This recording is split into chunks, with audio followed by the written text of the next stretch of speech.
Esophagus Mariano. Tawanan ng magkakaklase. Esophagus. Absent.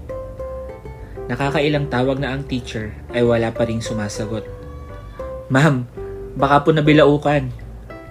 Lalong lumakas ang halakhakan sa classroom. Unang araw ng klase sa eskwelahan, kaya hindi pa magkakakilala ang mga mag-aaral. Wala talaga. Present.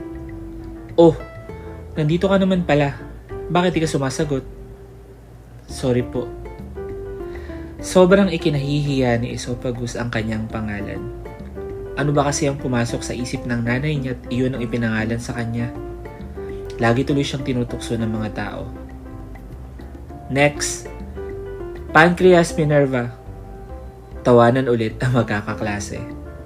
Present. Sabay nginitian ni Pancreas si Esophagus. Yee! Bagay sila.